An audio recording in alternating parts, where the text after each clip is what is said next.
হে রাসূল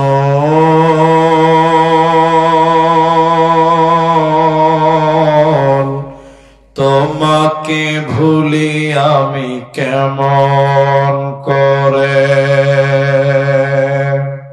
হে রাসূল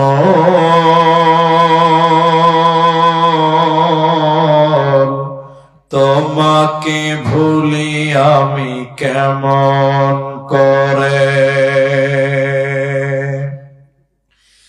খেয়ে না খেয়ে দিন প্রচারের কাজে নিজেকে দিয়েছ বিলিয়ে তাইফের কাফেরেরা চিনল না সে আলো দুষ্ট ছেলেদের পিছু দিল লেলিয়ে পাথরের আঘাতে ক্ষত বিক্ষত হয়ে সারা শরীর থেকে রক্ত ঝরে হে রাসূল তোমাকে ভুলি আমি কেমন করে হে রাসূল তোমাকে ভুলি আমি কেমন করে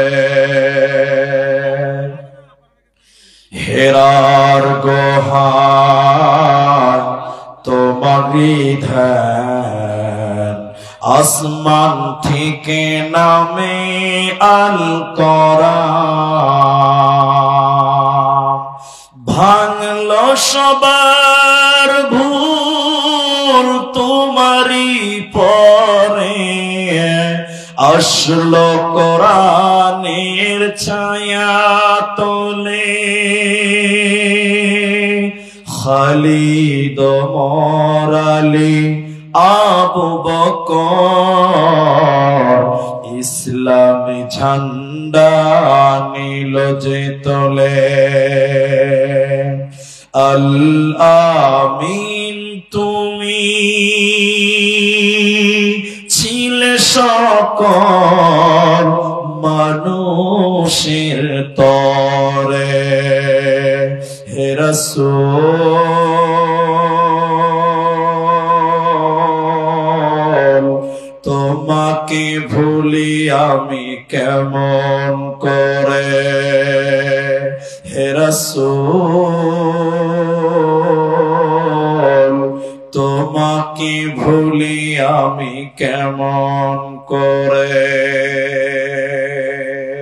তাবারাক ওয়া তাআলা 4 নাম্বার বলেন শোনো জান্নাতের সুসংবাদ পাবে কারা কাদেরকে জান্নাতের সুসংবাদ দেওয়া হবে শুনে নাও as-সাইহুন রোজাদার হয়ে যাও রোজাদার হয়ে যাও সিয়াম পালনকারী হয়ে যাও মুসলমান কোনদিন বেরোজাদার হতে পারে না পারে না পারে না বিশ্ব নবী বলেছেন অনেকবার বলেছে হাদিসটা আবার শুধু ছোট্ট করে বলি নবী বললেন জাহান্নামে আমি দেখলাম কিছু মানুষের পা গুলোকে আকাশের দিকে বাঁধা আছে আর তাদের মাথা মুখমণ্ডল মাটির দিকে ঝুলছে পা গুলো আকাশের দিকে মাথা তার মাটির দিকে উল্টো করে ঝুলছে উল্টো করে থাকার কারণে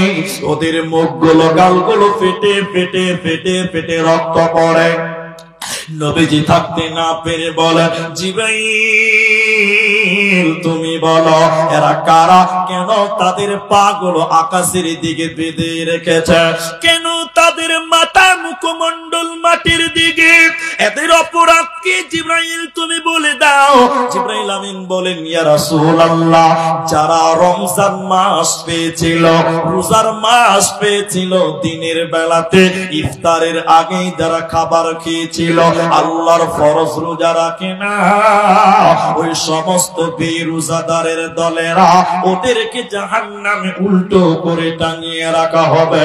ওদের বাঁচার উপায় রবে না, রবে না, রবে না। সাবধানে তাকিও মুমিন ঈমান রাখা দায়, সাবধানে তাকিও মুমিন ঈমান রাখা দায়।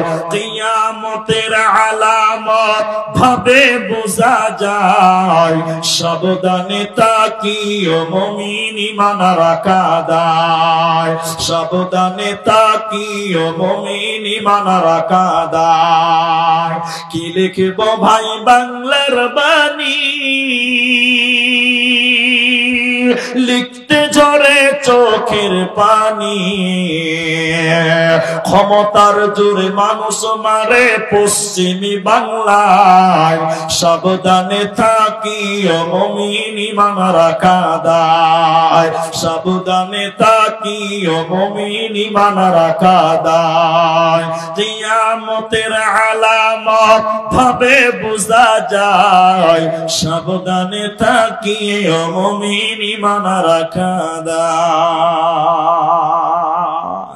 সবাই রোজা রাখবো বলুন ইনশাআল্লাহ। অনেক মানুষ এদিকে দেখেন রোজা রাখে না, এরকম বেরোজাদার নাই? ফতেপুরে নাই? অনেক লোক দেখবেন, এদিকে দেখেন একদম দীপজলের মতন চেহারা। দীপজলকে চিনেন তো? চিনেন না? আগেকার ছেলেরা সব চিনবে, এখন তো চিনবে না। আগে দীপজল ছিল, এক কি মাস্তান ছিল, কি বলছে গুন্ডা ছিল। তো দীপজলের মতন চেহারা কিছু লোক আছে দেখবেন, সারাদিন ঘুরে বেড়ায়, টো টো করে, রোজা রাখে না। ঠিক না নাই বলেন?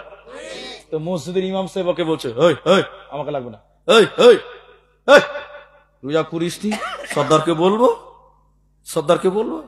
তখন বলছে বলি সাহেব পেটে খুব গ্যাস। এরকম মাল নাই ওনার। এই গ্যাসের রুগী আছে না নাই বলেন? আছে। অনেক লোক বাহানা করে, বাহানা, চিটিং, চিটিং, আল্লাহর সঙ্গে ধোকাবাজি করে। কার সঙ্গে? আল্লাহর সঙ্গে ধোকাবাজি করে কেউ টিকতে পারবে একদম। আবার কিছু কিছু লোক এত বিয়াদব, মসজিদের পায়খানা বসে সুন্নতের টান মারে। নাই ভাই? মসজিদের পায়খানাতে বসে বিড়ি টানছে, রোজা রাখে না। এরকম লোক এলাকাতে আছে। আবার কিছু লোক রোজা রাখে, রোজা রাখে বিপদে পড়ে। কিসের লেগে বলেন? বিপদে পড়ে। কিছু লোক আবার তারাবি পড়ে, ওইটাও বিপদে পড়ে। কি বলছেন? হ্যাঁ না বলেন? এরা 2 দিন 3 দিন বললাম, আজকে আবার বলছি। তারাবি, বর্তমান আর তারাবির নাম তারাবি লয়, বেশিরভাগ এলাকাতে তারাবির নাম হয়ে গেছে তাড়াতাড়ি। তারাবার নাম কি হয়েছে? তারাবির নাম আল্লাহ, মনে হচ্ছে শতাব্দী বন্ধে অর্ডার চলছে। আর পাবলিক তো মনে করছে মারাত্মক ব্যাপার, খালি ইয়ালামুন আর তালামুন, খসরুন আর খবিরুন, এগুলোই বুঝতে পারবে, আর কিছু বুঝতে পারবে না। খালি ফাতিহাটা বুঝতে পারছে, তারপরে হাফিজ সাহেব বলছে ইয়ালামুন আর তালামুন আর মালামুন, আর কিচ্ছু নেই। তারাবি, রোজা, এগুলো ইবাদত। এগুলো কি? আর এই ইবাদত করতে হবে কি করে বলুন তো? ধীরে স্থিরে। কি করে করতে হবে? এরা কথা বলে না। সূরা ফাতিহা কেটে কেটে বলতে হবে। এই 5 মিনিট টাইম উঠিয়েন না, একটু বুঝার চেষ্টা করেন আমার কথাটা। সৌদি আরবে যারা নামাজ পড়েছেন বা দেখেছেন, দেখবেন আব্দুর রহমান সুদাইস কেটে কেটে আলহামদুলিল্লাহি রাব্বিল আলামিন আর রহমানির রহিম মালিকি ইয়াউমিদ্দিন ইয়াকা না'বুদু ওয়া ইয়াকা নাস্তাঈন। প্রতিটা আয়াতে দাঁড়ায়। কি বলছেন? দাঁড়ায় না? এই আমার বাপজি মূল বিষয়ে মানুষ, প্রবীণ আলেম, দেখেন দেখেন আল্লাহ রসুল বলছেন সূরা ফাতিহার প্রত্যেকটা আয়াতের ভিতরে মাঝে মাঝে আল্লাহ জবাব দেয়। কে জবাব দেয়? আল্লাহ। কি জবাব দেয়? 1 মিনিট লাগবে, বলে দিচ্ছি। বান্দা যখন বলেন আলহামদুলিল্লাহি রাব্বিল আলামিন, আমার আল্লাহ বলেন আমার বান্দা আমার প্রশংসা করছে। কে বলে? আল্লাহ। এরপরে মানুষ বান্দা যখন বলেন আর রহমানির রহিম, আল্লাহ চরম পরম দয়ালু, আল্লাহ বলেন আমার বান্দা আমার সিফাত বর্ণনা করছে, বলুন সুবহানাল্লাহ। আবার বান্দা যখন বলে মালিক ইয়াউমিদ্দিন, আল্লাহ তুমি কিয়ামতের দিনের মালিক, আল্লাহ বলেন আমার বান্দা আমার ক্ষমতা স্বীকার করেছে। তাহলে আল্লাহ প্রত্যেকটা আয়াতের মাঝে মাঝে কি দেয়? এরা বলে না কথা। এখন এদিকে দিকে হাফিজ সাহেব শুরু করেছে আলহামদুলিল্লাহি রাব্বিল আলামিন আর রহমানির রহিম মালিক ইয়াউমিদ্দিন। আল্লাহ জবাব তুমি কাল দিও, আজকে আমি বলে দিই নাকি? বলেন। এই হচ্ছে অবস্থা একটা মসজিদে। এদিকে দেখেন তারাবির লিগে ইমাম লিবে। আমার কথা বুঝতে পারছেন তো? 3টা ইমাম নিয়োগ, 3 জন এসে ইন্টারভিউ দেওয়ার জন্য। কি দেওয়ার জন্য? আপনাদের এলাকায় নাই, আমাদের দিকে আছে এখনো। আলো চাল নরম হয়ে গেছে, তোকে একটু রোদে দিতে হবে। কি বলছেন, রোদে দিতে হবে না? তো 55 বছরের মেয়েটা ও দেখছে যদি বাইরে মেলে দেই তাহলে মুরগিতে বিসমিল্লাহ না বলি শেষ করে দিতে। বুঝতে পারছেন কিনা আলো চাল মানে কি?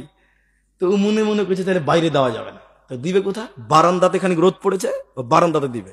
তো বারান্দাতে যখন দিয়েছে, মুলি সাহেব আজান দিয়েছে, হাইয়া আলাহ সালাম, মানে জোহরের আজান হয়ে গেছে।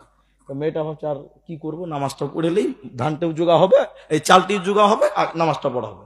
ওই ধানের চাইলের পাঞ্জরে মুসল্লা পেড়ে আল্লাহ আকবার, খালা নিয়ত যেই বেনেছে, 3টে মুরগি 3 দিক থেকে শুরু করেছে, একদম 3 দিক থেকে শুরু করেছে। খালা নামাজ পড়ছে, টেরা চোখের দেখছে কি করবে, তার বলছে মাঝে মাঝে বলছে আল্লাহ আকবার। আচ্ছা বলুন, কি কি নামাজ পড়া হচ্ছে না মুরগি তারা হয়েছে গো?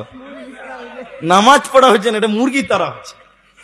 তো নামাজ মেয়েদের মনোযোগী কম, এটা ঠিক বললাম না? একটা হ্যাঁ না বলেন?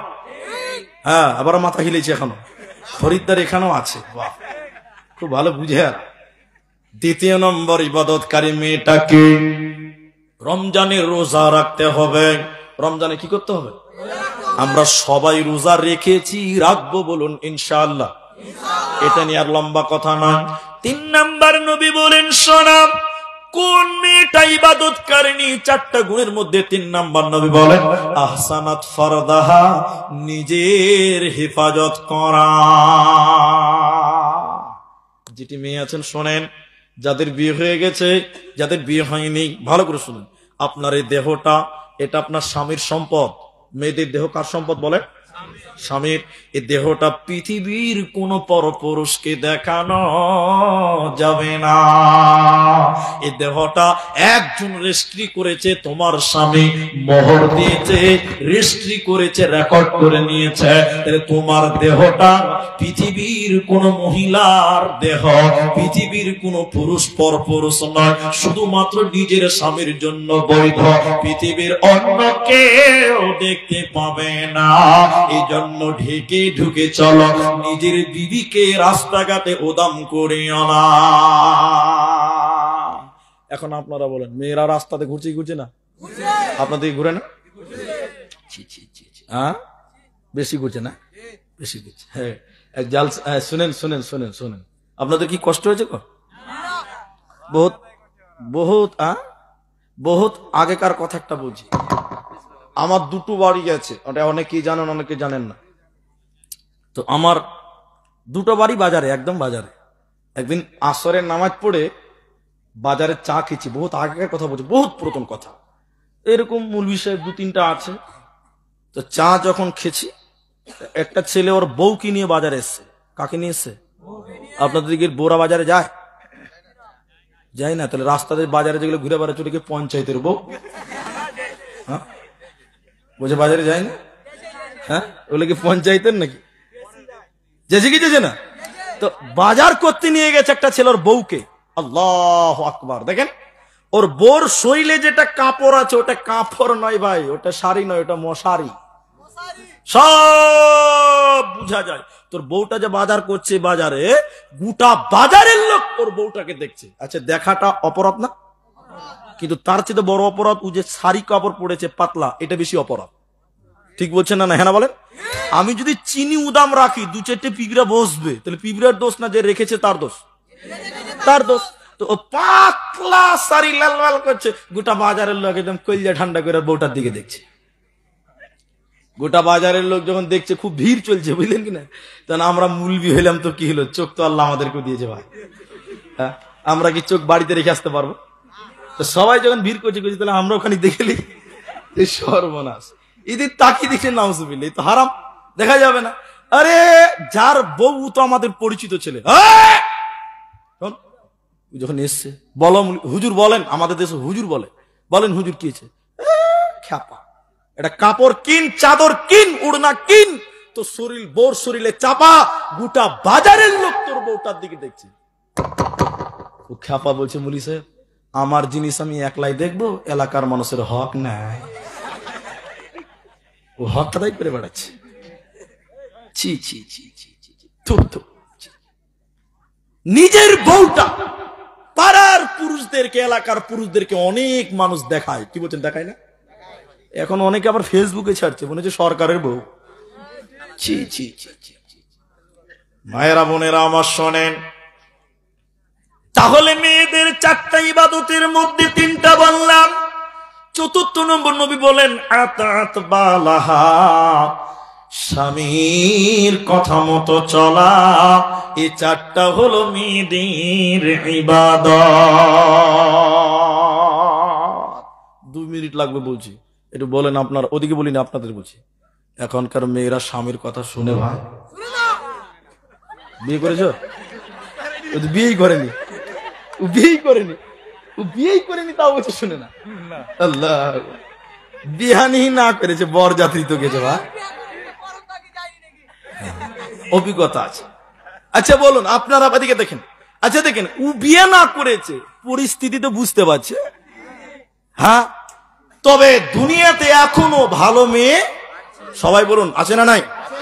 আল্লাহ বলি মেয়ে এখনো দুনিয়াতে আছে, কিন্তু বেশিরভাগ মেয়ে তার স্বামীর কথা মতো চলে। কি হবে বলেন? একটা মেয়ে নামাজ পড়ে, আরো কিছু করে, যদি স্বামীর মুখে মুখে তর্ক করে, এই মেয়েটা আল্লাহর জান্নাত যেতে পাবে না। মেয়েদের সবচেয়ে গুরুত্বপূর্ণ ইবাদত দুনিয়াতে, জান্নাত নিতে গেলে স্বামীর কথায় চলা। কার কথায় চলতে হবে? স্বামী যতক্ষণ হাদিস কোরআনের বিপক্ষে না বলে, ততক্ষণ পর্যন্ত একটা মেয়েকে মেনে নিতে হবে। কিন্তু বর্তমান জামানার মেয়েরা এটা মেনে নিতে পারে। কত বলবো আপনাদেরকে, অনেক কথা। আল্লাহ আমাদের মাফ করো।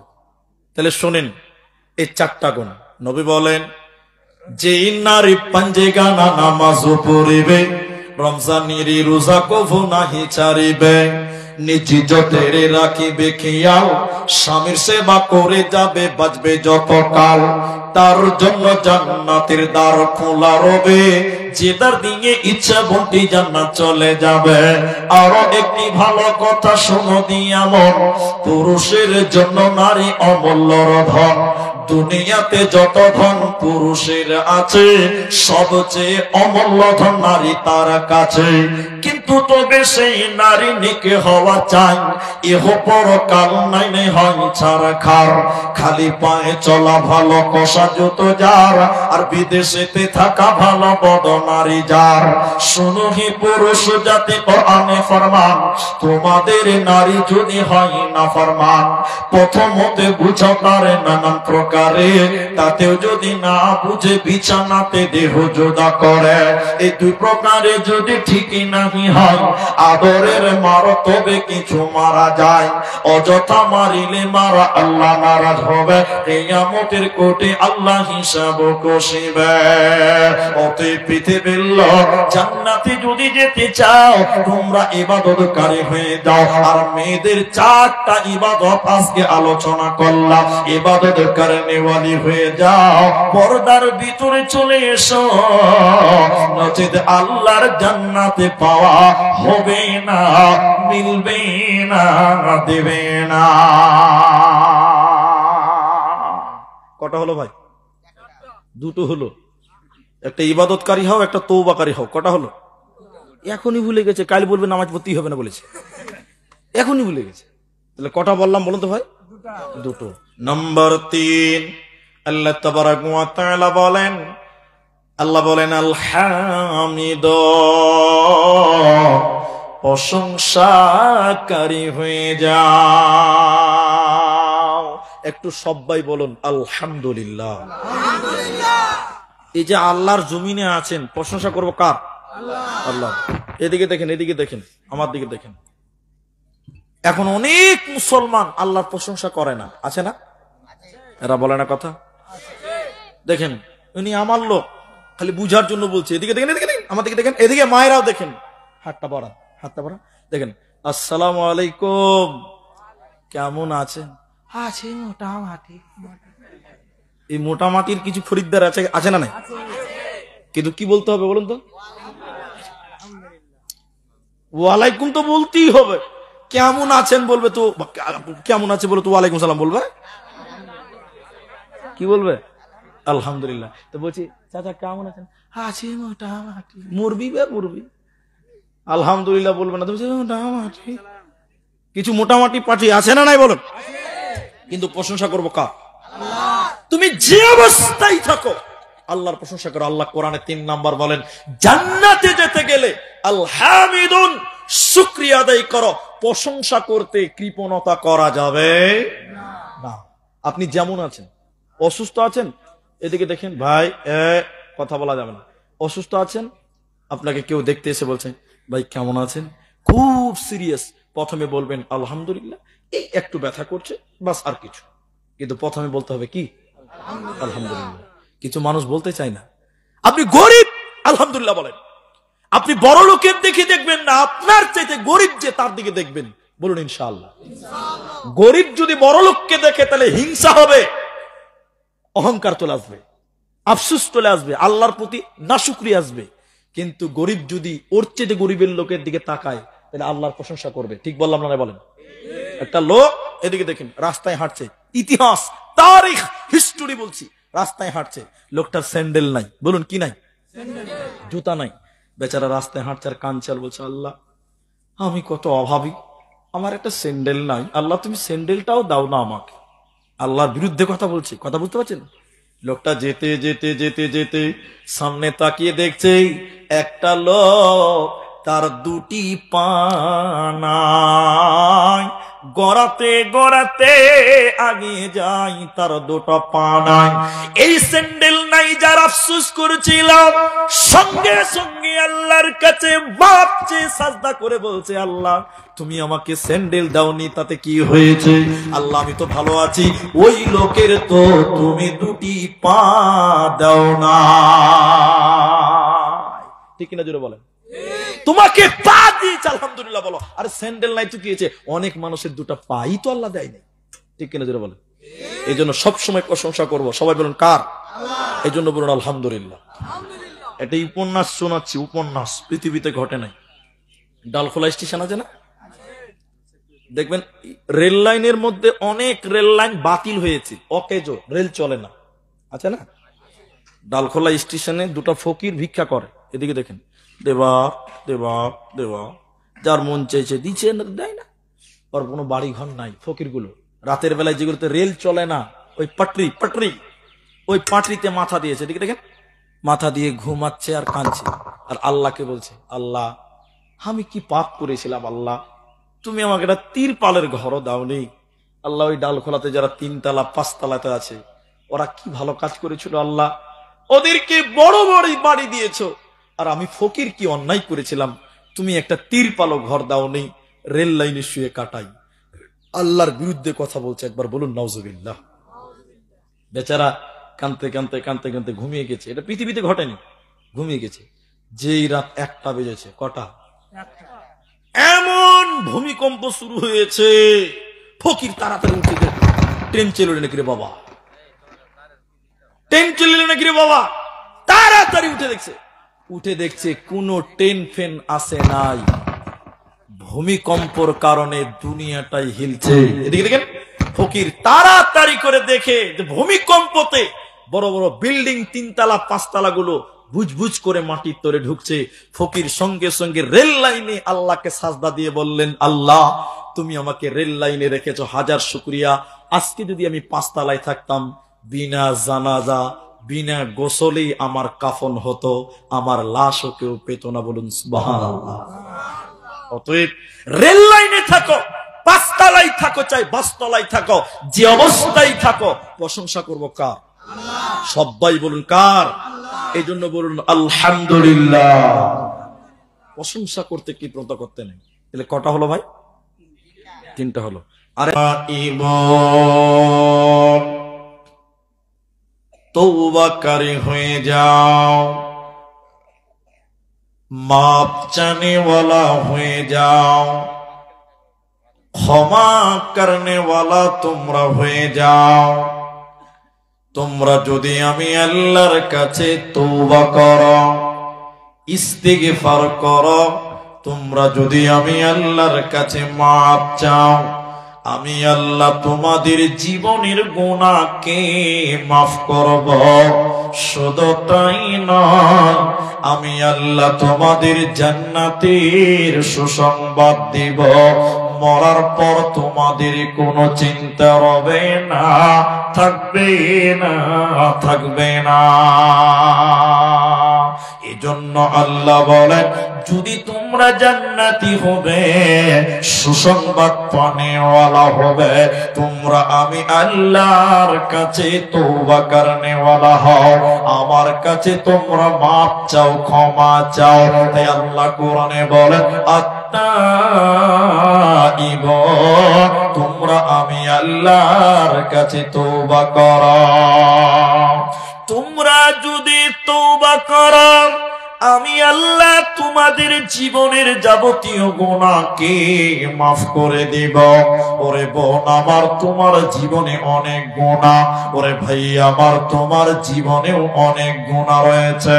হযরতে আনাস রাদিয়াল্লাহু তাআলা আনহু তিনি বলেন, কোন আল্লাহর বান্দা যখন অনেক গুনাহ করে, অনেক পাপ করে, আল্লাহ গফফার, ক্ষমা করনেওয়ালা, আল্লাহ গফফার, তিনি মাফ করনেওয়ালা, এই নিয়তে যদি লোকটা আল্লাহর কাছে ক্ষমা চায়, দয়াল মাবুদ রে, তুমি আল্লাহ আমাকে মাফ করে দাও। নবীজি বললেন, শুনে নাও, তোমার পাপ যদি আসমান পরিমাণ হয়, তোমার গুনাহ যদি আকাশ পরিমাণ হয়, এত গুনাহ করার পর আল্লাহর কাছে যদি তুমি মাফ চাও, আল্লাহ তোমার আকাশ পরিমাণ গুনাহকে মাফ করে দেবে। বান্দা শুনে নাও, আল্লাহ কারো তাওয়াক্কা করেন না। এরপর নবীজি বললেন, শুনে নাও, তুমি যদি পৃথিবী পরিমাণ গুনাহ করো, দুনিয়া পরিমাণ গুনাহ করার পর আল্লাহ ক্ষমা করনেওয়ালা, আল্লাহ মাফ করনেওয়ালা, এই নিয়তে যদি আল্লাহর কাছে ক্ষমা চান, ও দয়াল মাবুদ রে, আমি গুনাহগার, তুমি আমাকে মাফ করো। নবী বললেন, শুনে নাও, আল্লাহ তোমার দুনিয়া বারবার গুনাহ কি ও মাফ করে দিবে। বান্দা, তোমার কোনো চিন্তা রবে না, থাকবে না। এজন্য আল্লাহ প্রথম নম্বর বলেন, তওবাকারী হয়ে যাও, মাফ চাহনেওয়ালা হয়ে যা, আমি তোদেরকে জান্নাতের সুসংবাদ দিব। কোনো চিন্তা রবে না, থাকবে না।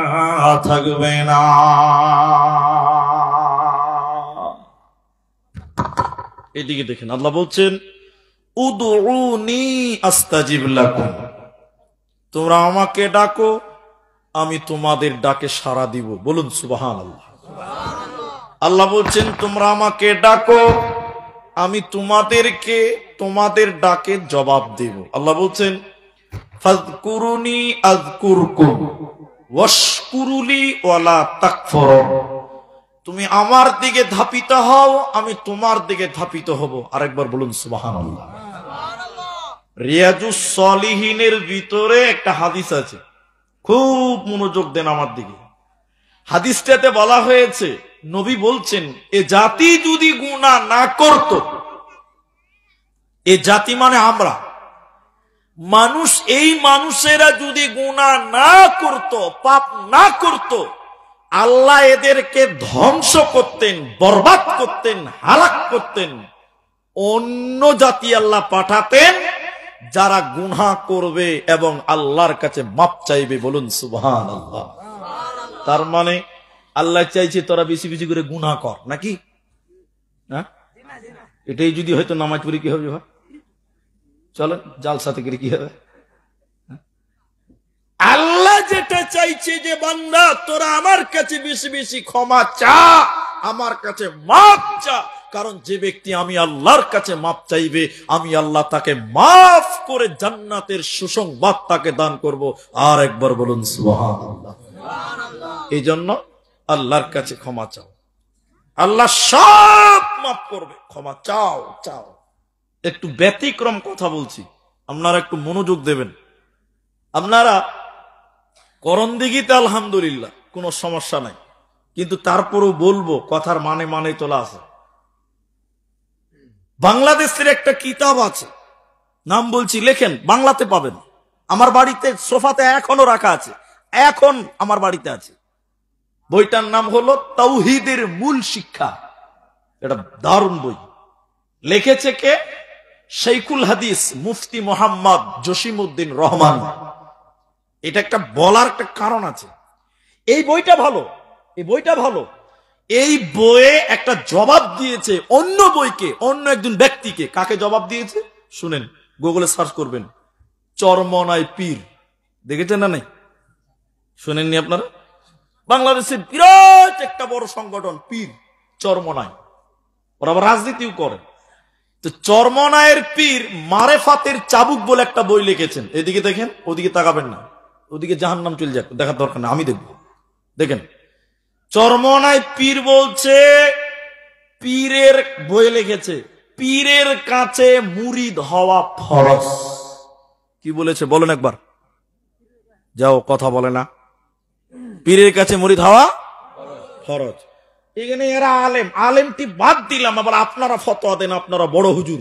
শোনেন, কোনো কিছুকে যদি ফরজ বলতে চান, এর পেছনে কোরআন এবং হাদিস থেকে দলিল লাগবে।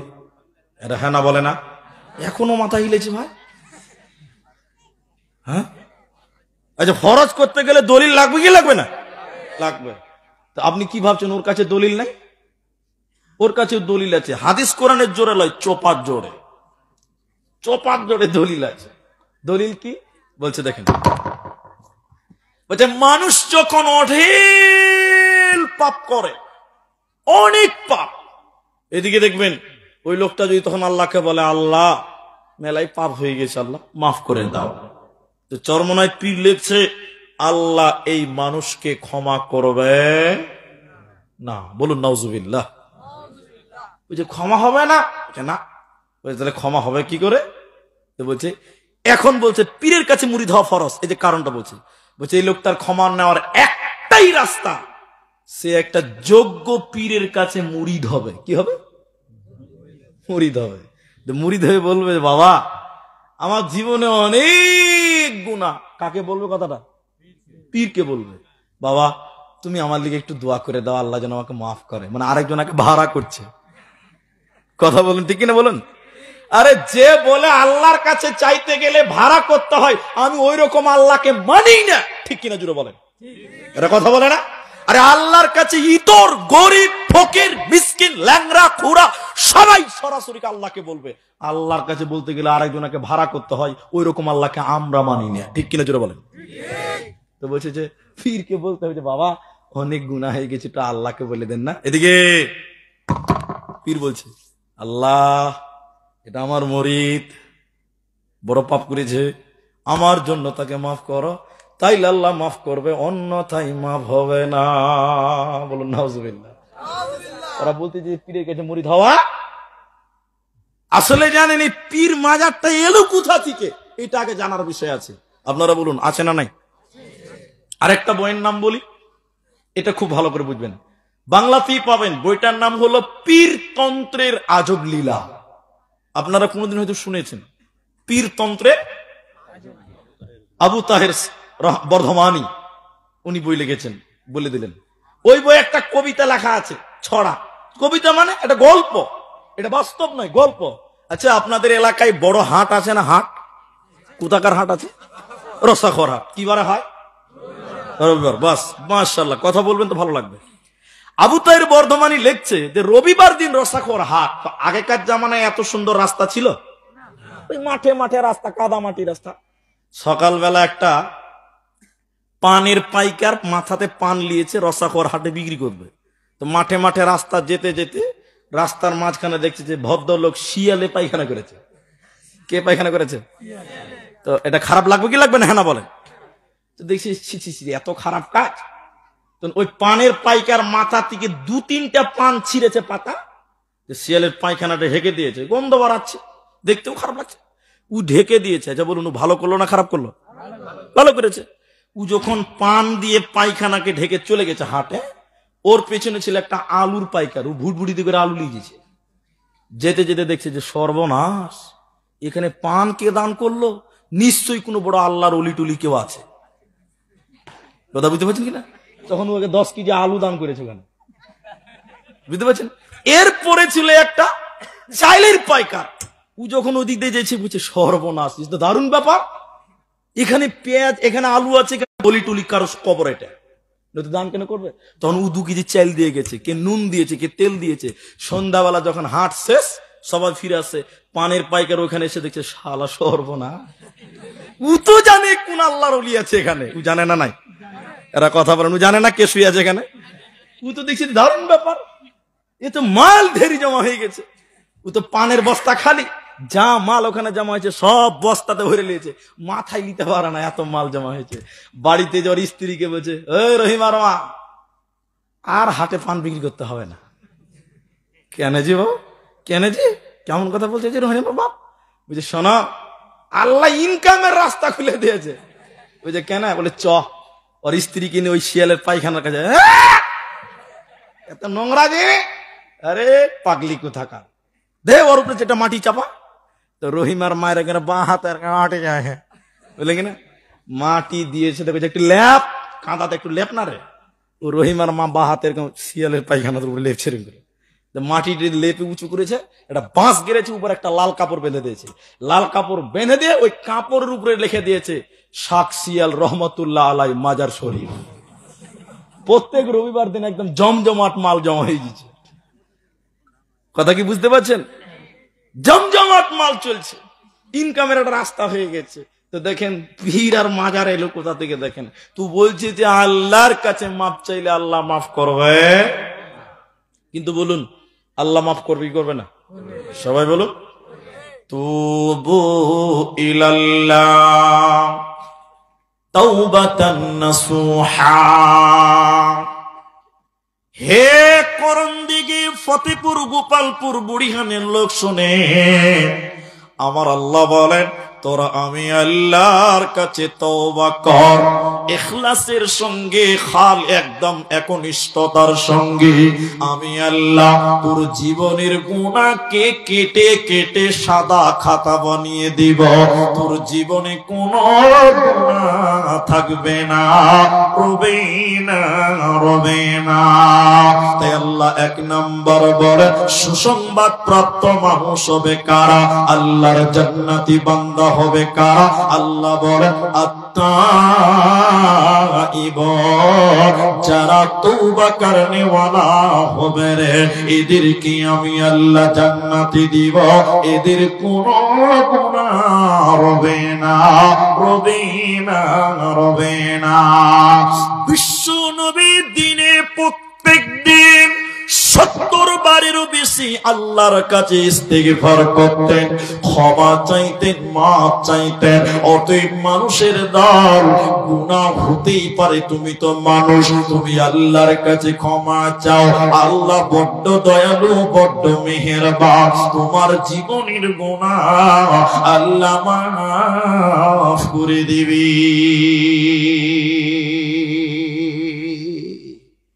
আর একটা হাদিস শুধু বলবো, 2 নম্বরটা বলছি। এটা লোক রাখাল, রাখাল, ও চলে গেছে কান্টাতে, মাঠে চলে গেছে। তো রাসূলুল্লাহ সাল্লাল্লাহু আলাইহি ওয়াসাল্লাম বলছেন, এদিকে দেখেন, রাখাল গেছে উট চড়াতে। উট, উট আপনারা হয়তো জানেন কিনা, উটের ট্যাঙ্কি 2টা। উটের ট্যাঙ্কি কটা? যেটা পানি খায়, পানি রাখে, একটা হজম করার জন্য আর একটা স্টকে রাখার জন্য। এর কারণ হলো উট হলো মরুভূমির প্রাণী। আপনারা কথা বুঝতে পারছেন কিনা একটু হ্যাঁ বলেন। তো রাখাল গেছে মরুভূমিতে উট রাখতে, 2 দিন 4 দিন 5 দিন বাড়ি আসতে পাবে না। তো যাবে তো খাবার টাবার নিয়ে যেতে হবে, ঠিক কিনা যেটা বলে, সব জায়গায় তার পানি পাওয়া যাবে না।